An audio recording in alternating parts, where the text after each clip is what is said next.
भी लग रहा है कि युद्ध खत्म हो गया। गाजा में धमाके खामोश पड़ चुके हैं। जिसे भी लग रहा है कि सीरिया में शांति आ चुकी है। लेबनान में हिजबुल्लाह हथियार डाल चुका है। इजराइल का ऑपरेशन ठंडा पड़ चुका है। उसको चौंकाने वाली खबर ऐसी आई है कि 2025 की शुरुआत बहुत डराने वाली होगी।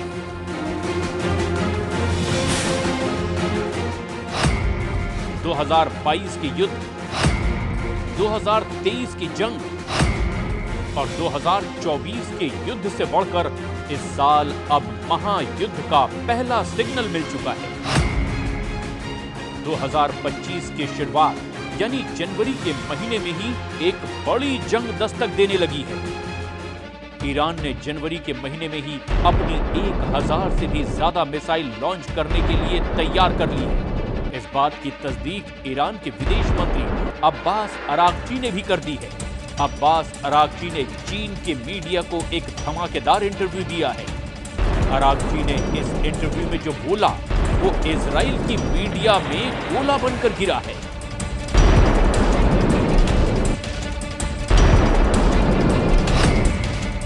इसीलिए इसे अरागची का अंगार कहा जा रहा है। अरागची के अंगारे में इतनी आग है कि पूरा पश्चिम एशिया नए युद्ध में जल सकता है। अरागची ने जो बोला उसे टाइम्स ऑफ इजराइल ने इस तरह से छापा। बताया कि ईरान के विदेश मंत्री ने एक बड़े युद्ध की चेतावनी दी है। इजराइल के जेरूशलम पोस्ट में लिखा, ईरान ने इजराइल को अब ऑल आउट वॉर यानी कि खुल्लम खुल्ला युद्ध की वार्निंग दी है। एक तरफ गाजा में धमाकों के बीच इजरायली सेना ने लगातार ऑपरेशन और बमबारी के साथ साथ सीरिया पर अल-कायदा और आईएसआई के आतंकी रहे जुलानी के आतंकियों पर कब्जा किया। इन दोनों तस्वीरों ने ईरान के अंदर बहुत बेचैनी पैदा कर दी। गाजा में इजराइल नॉन स्टॉप हमले कर रहा है, वहीं सीरिया में जुलानी का गैंग चप्पे चप्पे पर कब्जा कर चुका है।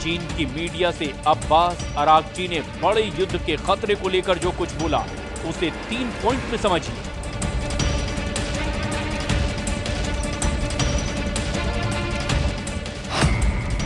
अरागची ने कहा कि ईरान भविष्य में इजराइल के किसी भी हमले के लिए तैयार है। अरागची ने कहा कि उम्मीद है कि इजराइल गलत कदम नहीं उठाएगा। अरागची ने कहा कि इजराइल ने हमला किया तो महायुद्ध होने की 100% गारंटी है।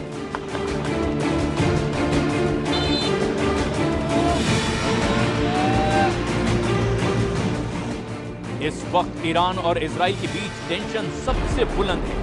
एक तरफ नेतन्याहू का वॉर कैबिनेट गाजा, लेबनान और सीरिया के मोर्चे पर खुद को जीता हुआ साबित कर रहा है।